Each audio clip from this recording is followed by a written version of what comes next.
Hello बच्चों, चलिए प्रश्न को देखते हैं। प्रश्न है विचलन कोण व वर्ण विक्षेपण से क्या तात्पर्य है। वर्ण विक्षेपण क्षमता के लिए सूत्र निगमित कीजिए।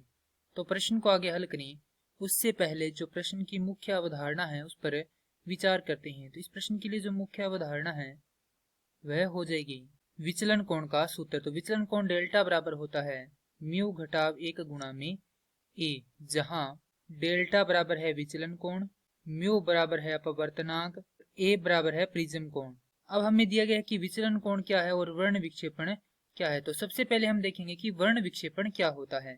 तो शब्द आया है हमारे पास वर्ण विक्षेपण।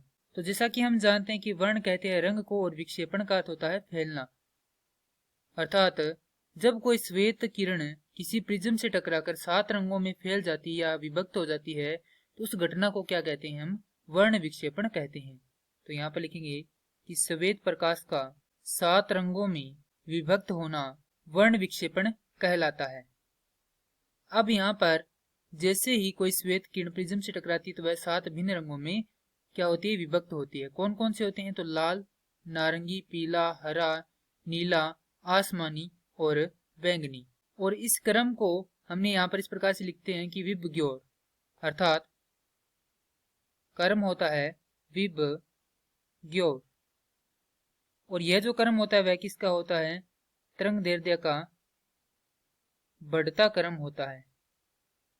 अर्थात जिसकी तरंगदैर्ध्य सबसे ज्यादा है उसको क्या करते हैं, अंत में लिखते हैं। अर्थात लाल रंग की तरंगदैर्ध्य क्या होगी, यहाँ पर सबसे ज्यादा होगी। अब है विचलन कोण। तो यहाँ पर यदि ये प्रिज्म न होता तो श्वेत किरण क्या निकल जाती, सीधी निकल जाती, परंतु प्रिज्म से टकराने के बाद जो ये क्या होगी, 7 रंगों में विभक्त हो गया। अर्थात यहाँ पे ये जो रंग है ये क्या हो गए, अपवर्तित हुए। तो यहाँ से ये जो कोण बनता है ये क्या कहलाता है, विचलन कोण कहलाता है। अर्थात ये अपने मार्ग से जितना विचलित हुए हैं वही क्या होता है, विचलन कोण होता है। तो यहाँ पर लिखेंगे विचलन कोण। विचलन कोण की परिभाषा होती है आपतित किरण व निर्गत किरण के मध्य का कोण विचलन कोण कहलाता है। अर्थात आपतन कोण व निर्गमन कोण का जो बीच का मध्य का कोण होता है वह क्या कहलाता है, हमारे पास ये विचलन कोण कहलाता है।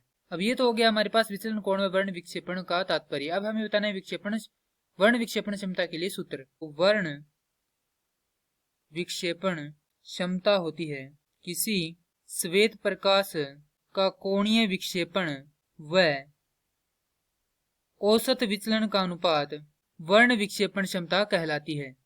इसे हम प्रदर्शित करते हैं ओमेगा से। तो ओमेगा बराबर होता है थीटा बटा डेल्टा, जहां थीटा बराबर है कोणीय विक्षेपण तथा डेल्टा बराबर होता है औसत विचलन। अब जैसा कि हम जानते हैं कि डेल्टा बराबर होता है थीटा बराबर होता है डेल्टा वी घटाव में डेल्टा आर। डेल्टा वी बराबर होता है म्यू वी घटाव में 1 गुणा में ए, और डेल्टा आर बराबर होता है म्यू आर घटाव में 1 गुणा में ए।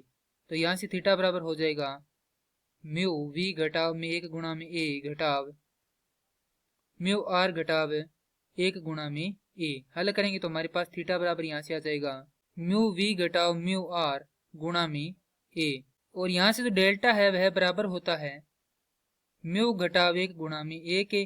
तो यहाँ पर मान रख देंगे किसमें, ओमेगा में। तो ओमेगा बराबर हो जाएगा म्यू वी घटाव में म्यू आर गुणा में ए भाग में म्यू घटाव 1 गुणा में ए। तो ए से यहाँ पर कट जाएगा, ए हमारे पास प्राप्त होगा ओमेगा बराबर म्यू वी घटाव में म्यू आर भाग में म्यू घटाव में 1।